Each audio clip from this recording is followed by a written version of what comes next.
کہ سب سے بڑا گناہ کون سا ہے؟ حضور اکرم صلی اللہ علیہ وسلم نے فرمایا یہ کہ آپ اپنی پڑوسن کے ساتھ بدکاری کریں۔ جہاں پر اعتماد ہوتا ہے، چچا، ماموں، کزن، وہاں پر بدکاری کرنا ڈبل گناہ ہے۔ تو تیسرا بڑا گناہ کیا ہے کہ اپنی پڑوسن کے ساتھ بدکاری کرنا۔ بدکاری ویسے بھی گناہ ہے، لیکن پڑوسن کے ساتھ ڈبل گناہ اس لیے ہے کہ پڑوسی کی حفاظت کرو، اس کے جان مال عزت کی حفاظت کرو، جو آپ پر اعتماد کرتا ہے اس کی حفاظت کرو۔ ماموں ہے، چچا ہے، اس کے گھر میں آپ رہے ہیں تو ممانی اور چچی سے پردہ ہے اگر وہ جوان ہے، اور پردہ اس لیے اگر ماموں یا چچے کا انتقال ہو جائے تو ممانی اور چچی سے نکاح جائے، لہذا اس سے پردہ ہے، سالی سے پردہ ہے، بہنوئی سے پردہ ہے، دیور سے پردہ ہے۔ اس کا اہتمام نہ کرنے کی وجہ سے بڑے نقصانات ہوتے ہیں۔ اللہ ہم سب کو سمجھ عطا فرمائے۔ تو فرماتے ہیں کہ 3 بڑے گناہ ابن مسعود کی حدیث سے بخاری مسلم میں ثابت ہو گئے۔ 3 بڑے گناہ کہ نمبر 1 شرک۔ شرک بتوں کے سامنے سجدہ کرنا۔ لوگ اس کو شرک سمجھتے ہیں۔ بابا کے مزار پر طواف کرنا یا وہاں پر سجدہ کرنا یہ بھی شرک ہے۔ مشرکین مکہ اپنے بتوں کے نام پر اونٹ چھوڑتے تھے۔ آج اس سے بڑے مشرک کلمہ پڑھنے والوں میں موجود ہے کہ وہ اپنی اولاد کو بابا کے مزار پر چھوڑ جاتے ہیں۔ یہ جو چوہے ہوتے ہیں، بابا جی کے چوہے، کیا نام ہے اس کا؟ شاڈولے کے چوہے، جس کے بچے نہیں ہوتے اور پہلا بچہ ہو جائے پھر بابا کے مزار پر چھوڑ دیتے ہیں، تو یہی ہے، یہ شرک ہے۔ اور اللہ تعالیٰ ہم سب کو شرک سے محفوظ فرمائے۔ بہت زیادہ تعلیم عام ہو گئی، اس کے باوجود آپ دیکھتے ہیں کہ شرک بہت زیادہ ہے۔ آپ مزاروں پر چلے جائیں تو شرک اور بدعت بہت زیادہ ہے۔ بڑے بڑے علماء ہوتے ہیں، بڑے اچھے اچھے بیانات کرتے ہیں اور بڑے مشہور ہوتے ہیں، لیکن جب وہ مر جاتے ہیں تو ان کی قبر پر لوگ سجدے کرتے ہیں، طواف کرتے ہیں۔ کیوں؟ اس لیے کہ وہ اپنی زندگی میں شرک اور بدعت کے خلاف بیان نہیں کرتے، لوگوں کے ساتھ لوگوں کی تربیت نہیں کرتے۔ بڑے اچھے اچھے بیانات کرتے ہیں، بڑے تیز تیز بیانات کرتے ہیں، لیکن جب ان کا انتقال ہو جاتا ہے اب جا کے دیکھو ان کی قبر پر طواف بھی ہو رہے ہیں، سجدے بھی ہو رہے ہیں۔ آپ سمجھ گئے ہوں گے میری بات۔ کیوں؟ اپنی زندگی میں وہ شرک اور بدعت کے خلاف بیان نہیں کرتے۔ علماء ہی کی غلطی ہے۔ تو اللہ ہم سب کو سمجھ عطا فرمائے۔ آگے اللہ تعالیٰ قرآن میں فرماتے ہیں وَالَّذِينَ لَا يَدْعُونَ مَعَ اللَّهِ إِلَٰهًا آخَرَ۔ حضور نے یہ آیتیں پڑھی کہ وَعِبَادُ الرَّحْمَنِ، اور اللہ کے بندوں کی 14 صفات، اللہ کے بندوں کی 14 صفات ہیں۔ ان 14 صفات میں ایک صفت یہ ہے وَلَا يَزْنُونَ، جو بدکاری نہیں کرتے۔ یہ اللہ تعالیٰ کے 14 الرحمن، اللہ کے بندوں کی 14 صفات۔ سورہ فرقان 19واں پارہ آخری صفحہ، 14 صفات، اس میں سے ایک صفت یہ کہ وہ شرک نہیں کرتے ہیں اور وہ لوگ قتل نہیں کرتے ہیں اور بدکاری نہیں کرتے ہیں۔ جس طرح اس آیت میں 3 گناہوں کا تذکرہ ہے، شرک، قتل نہیں کرتے ہیں اور بدکاری نہیں کرتے ہیں، تو آیت میں بھی 3 ہے اور حدیث میں بھی۔ تو حضور نے آیت سنا کر اس کے بعد حدیث سنا کر اس کے بعد یہ آیت پڑھی وَالَّذِينَ لَا يَدْعُونَ مَعَ اللَّهِ إِلَٰهًا آخَرَ وَلَا يَقْتُلُونَ النَّفْسَ الَّتِي حَرَّمَ اللَّهُ إِلَّا بِالْحَقِّ وَلَا يَزْنُونَ۔ دیکھو تینوں باتیں دل میں۔ تو فرماتے ہیں لا يَزْنِ الزَّانِي وَهُوَ مُؤْمِنٌ، جب آدمی بدکاری کرتا ہے اس وقت وہ مومن نہیں ہوتا، ایمان اس سے اوپر چلا جاتا ہے، چھپر کی طرح ہوتا ہے۔ جب فارغ ہو جاتا ہے پھر ایمان واپس آ جاتا ہے۔ وَلَا يَزْنُونَ۔ تو بہرحال یہ بدکاریاں ہیں اس میں سے ایک جو ہے نا اولاد کو قتل کرنا. مسلم شریف کی صحیح روایت ہے کہ جو آدمی ایسی حرکت کرتا ہے جس کی وجہ سے اولاد نہ ہو بغیر ضرورت کے تحت تو جائز ہے. وقفہ ہر ایک کو 3-4 سال کا وقفہ کرنا چاہیے گھروں پر بتا. صحت عورت کی کمزور ہے تو 6-7 سال کا وقفہ بھی ٹھیک ہے. 3 اگر مستقل منصوبہ بندی کرے عورت کے 4 بچے بڑے آپریشن سے ہو گئے 5واں ہوگا تو عورت مر جائے گی ڈاکٹر کہے مستقل منصوبہ بندی جائے یا کوئی وجہ ہے کزن میرج ہے اور تلیسیمیا کا مرض ہے وہ مستقل منصوبہ بندی کرے تو وہ بھی جو ہے نا کیا ہے وہ جائے. 2.5-3 سال کا وقفہ وہ میں کہتا ہوں واجب ہے. لوگ کہتے ہیں مستحب اور جائز ہے, نہیں واجب ہے ورنہ صحت کی تباہی ہوتی. ٹھیک ہے نا جی. تو وقفہ کرنا چاہیے. عورت کی زیادہ صحت خراب ہے 5-6 سال کا وقفہ کیا جائے وہ بھی ٹھیک ہے. لہذا یہ جملہ بڑا اچھا ہے. جس عالم نے یہ جملہ استعمال کیا ہے بڑا اچھا جملہ ہے. وہ یہ ہے کہ انفرادی منصوبہ بندی جائے اجتماعی انفرادی عذر کی بنا پر منصوبہ بندی جائے. اجتماعی حرام ہے کہ 2 ہی بچے اچھے 3 ہی بچے اچھے اور اس کی تحریک چلانا یہ کفر ناجائز. آگے حضور اکرم صلی اللہ علیہ وسلم کی حدیث ہے عبداللہ ابن عمر بن العاص رضی اللہ عنہ سے روایت کہ حضور اکرم صلی اللہ علیہ وسلم نے فرمایا کہ سب سے بڑے گناہ کون سے ہے؟ نمبر 1 الاشراک باللہ, اللہ کے ساتھ کسی کو شریک ٹھہرانا. شرک ہوگا تو نبی علیہ السلام کی شفاعت نہیں ملے. وہ حقوق الوالدین والدین کی نافرمانی کے حوالے سے چند باتیں ضروری ہے. والدین نے کوئی بات کہی اور آپ نے کیا نا یہ بھی حرام. یہ قرآن میں ولا تقل لهما اف, والدین کو اف بھی مت کرو. یہ اف کا کیا مطلب ہے؟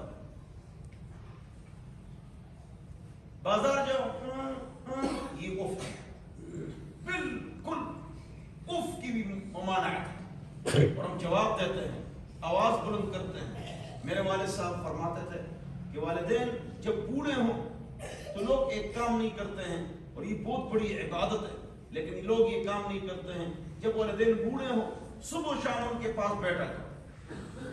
یہ لوگ نہیں, بس بیوی کے پاس بچوں کے پاس بیٹھا چاہے وہ غصے والے ہو والدین یہ باتیں سناتے ہوں بیٹھو ان کے ساتھ بیٹھو.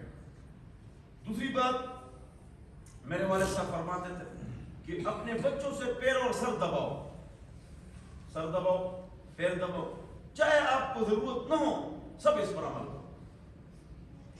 اپنے بچوں سے سر پیر دباؤ, راشا سر مالش کر, پیچھا بھی کر, ان کو کہنا چاہیے.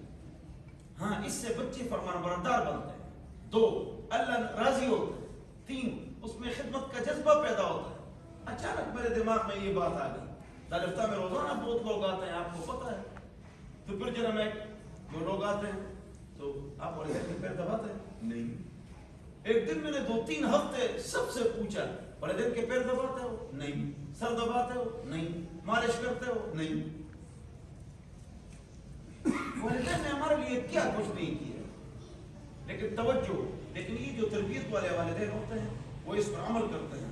تو والدین کے پیر دبانا, سر دبانا اور ان کی خدمت کرنا, اور اگر آپ ان سے جدا ہیں تو ماہانہ ان کو خرچہ دینا اور ان سے ناراض نہ ہونا اور ان کے پاس آنا جانا, یہ ان کی والدین کی خدمت کرنی چاہیے. ان کو جواب نہیں دینا چاہیے. بہرحال والدین کی نافرمانی کے بارے میں سب سے سخت حدیث یہ ہے حضور اکرم صلی اللہ علیہ وسلم کا ارشاد ہے قل لعاصی الوالدین, جو والدین کا نافرمان ہے اس کو کہو افعل ما شئت, جتنے نیک اعمال کرتے ہو نیک اعمال کرو, تہجد پڑھو, ذکر کرو, لیکن والدین آپ سے ناراض ہیں لہذا فإن مصیرک الی النار, آپ کا پکا ٹھکانہ جہنم.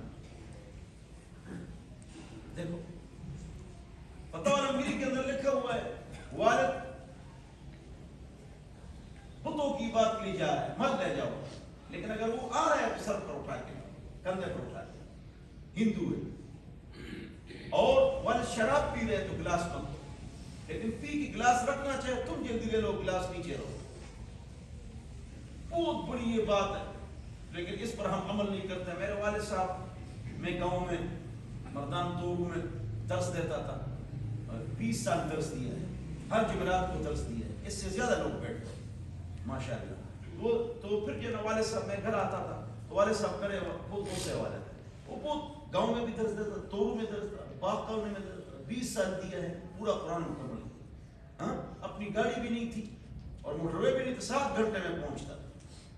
تو پھر والد صاحب کبھی غصہ کرتے تو غصے میں آواز بلند ہو جاتی تو پڑوسی سنتے، تو میں والد صاحب کہتا کہ ذرا آہستہ بولو، میں درس دیتا ہوں، اتنے لوگ بیٹھتے ہیں۔ پھر آپ کہیں گے، پھر لوگ کہیں گے موسیٰ صاحب والد کی قدر نہیں کرتے، تو پھر جو ہے آپ تو وہ اور آواز بلند کرتے ہیں اور غصہ کرتے ہیں۔ میرے والد صاحب بہت غصے والے، لیکن اپنی ڈیری میں لکھا تھا کہ شکر ہے میں نے اپنے بیٹے کو عالم بنایا ہے، میں صبح و شام ان کے پیر دباتا، ان کا سر دباتا، ان کی مالش کرتا، ان سے محبت کرتا، ان کے پاس بیٹھتا، ان بیمار ہوتے میں ان کو خون دیتا۔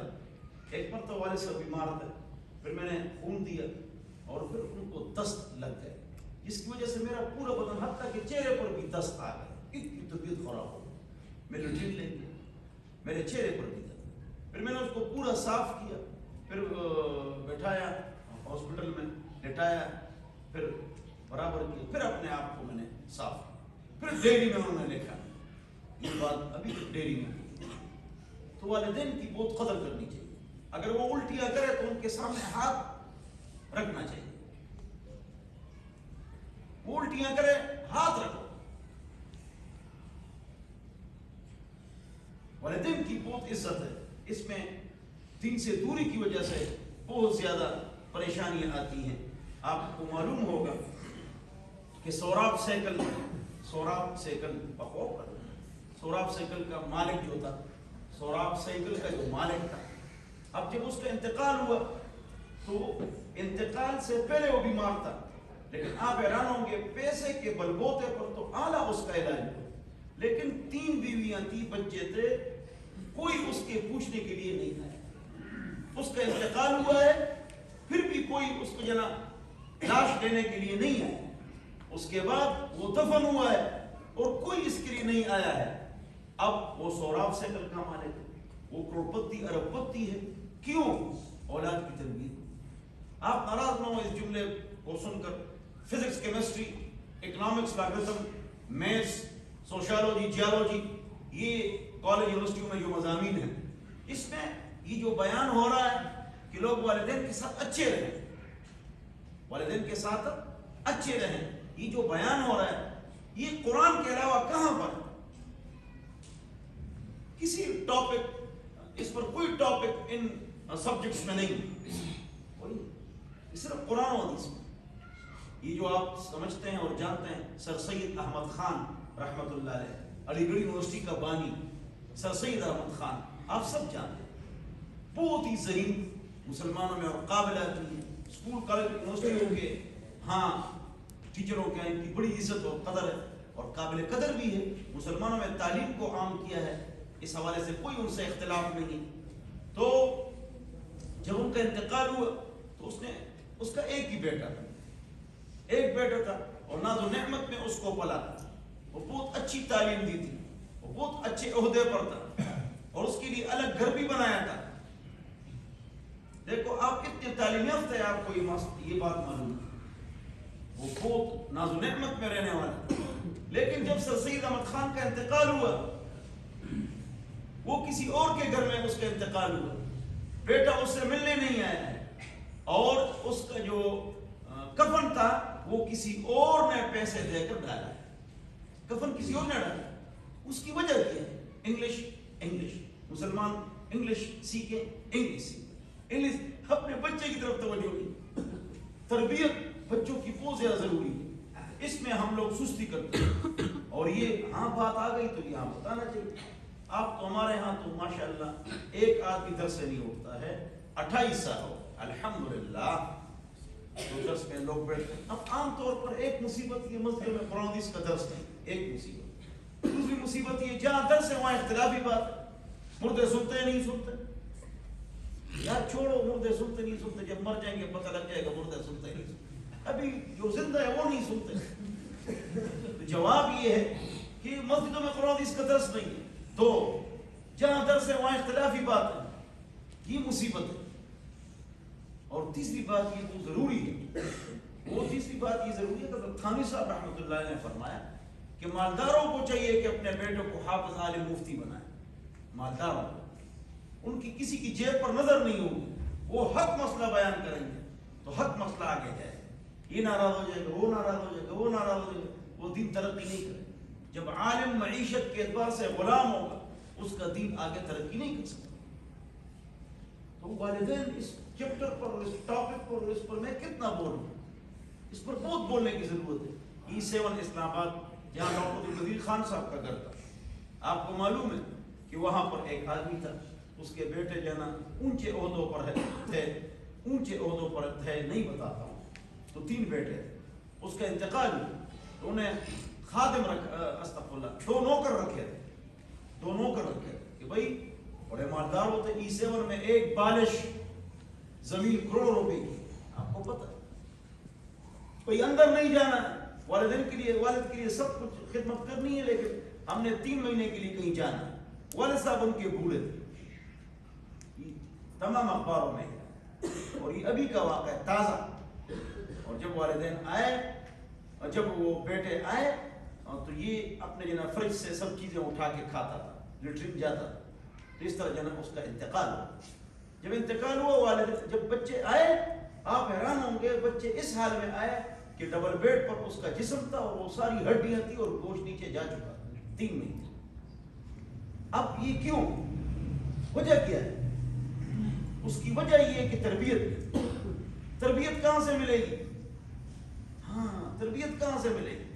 آپ نے بچے کو کبھی کبھی، میں بہت خفا ہوتا ہوں یہاں سے، یہ زور کی نماز میرے اوپر بہت مشکل ہوتی ہے. مثلا آپ میرے ساتھ ہیں، دن رات آپ میرے دوست ساتھی ہیں، لیکن آپ نے یہ محسوس نہیں کیا ہوگا کہ زور کی نماز میرے اوپر بہت بھاری ہوتی. میں بہت حساس ہوں، بہت حساس. زور کی نماز میں پڑھاتا ہوں، ادھر سے لوگ گزرتے جیسے کہ بھیڑ، بکریاں، گدھے، شروع والدائیں بھی ان کے ساتھ ہیں، کسی کے ساتھ بوڑھے، کسی کے ساتھ والد ہے، کسی کے ساتھ بھائی ہے. دیکھو اسکول یونیورسٹی کا کتنا اہتمام. اگر یہ سارے لوگ زور کی نماز میں آئیں، بھائی چھٹی ادھر ہوگی، زور کی نماز میں آئے تو نہیں. انہی بچوں سے پھر یہ مار کھاتے ہیں جن بچوں کی ہم خدمت کرتے ہیں، اسکول کا یونیورسٹی پڑھے اور اعلیٰ تعلیم یافتہ بنے. انہی بچوں سے پھر ہم مار کھاتے ہیں، اور اس لیے یہ معاشرہ ان سے مار کھا رہا ہے. ہمارے گھر میں ایک عورت آئی اور وہ رو رہی تھی، اس کے ساتھ بیوٹی پارلر بھی تھی، وہ بحریہ ٹاؤن میں، اور وہ اکثر آتی تھی وہ بیوٹی پارلر. تو وہ اس کو لے کر آئی تھی. وہ کرنل صاحب کی بیوی تھی، 3 اس کے بچے تھے. آپ حیران ہوں گے کہ وہ اس بات پر رو رہی ہے کہ بچوں نے میرے اوپر کیس کیا. کیوں؟ وہی والی بات. اللہ ہم سب کو سمجھ عطا فرمائے. تو والدین کی بڑی تعظیم ہے، وہ قتل النفس ہے، اور کسی کو قتل کرنا 6 وجہوں سے کسی کو قتل کر سکتے ہو، وہ آپ کو بتانا ضروری نہیں، وہ الگ مسئلہ ہے. اس کے علاوہ جتنے قتل و قتال ہم کرتے ہیں یہ حرام. جو آدمی کسی کو قتل نہیں کرتا ہے، صرف اشارہ کرتا ہے، ویوا مارو. حدیث میں آتا ہے، مشکات کی حدیث ہے، کہ جو آدمی کسی کو قتل نہیں کرتا ہے اور مشورہ ہو رہا ہے قتل کا، یہ آدمی آنکھ کی اشارے سے کہتا ہے کہ اس کو مارو. لقی اللہ یوم القیامہ مکتوب بین عینیہ انت آیس من رحمت اللہ. اس کے ماتھے پر لکھا ہوا ہوگا کہ تو اللہ کی رحمت سے مایوس. ہمیشہ جہنم میں جائے. اشارہ کرنے والا، پھر قتل کرنے والا. معمولی باتوں پر ہم قتل کرتے ہیں. ہمارے ہاں وہاں گاؤں میں تو معیار میں ایک آدمی، ایک لڑکے نے دوسرے لڑکے کو قتل کیا 20,000 روپے پر. 20,000 روپے. تربیت بہت ضروری ہے. اللہ کا خوف لوگوں کے دلوں میں ڈالنا وہ بہت ضروری ہے. وہ کون ڈالے گا؟ اللہ رسول کی کتاب سے علماء کرام ڈالے گا. وقتل النفس والیمین الغموس. اور قسم کھانا گویا کہ آپ نے گناہوں کے سمندر میں غوطہ لگایا. غموس غمسا ان غمسا غوطہ لگانا. یہ جھوٹی قسمیں جو ہم کھاتے ہیں, جھوٹی بولتے ہیں, جھوٹی قسم بھی کھاتے ہیں, تو فرماتے ہیں اللہ تعالیٰ ہم سب کو ان گناہوں سے محفوظ فرمائے. اللہ ہم سب کو سمجھ عطا فرمائے. وآخر دعوانا ان الحمدللہ رب العالمین.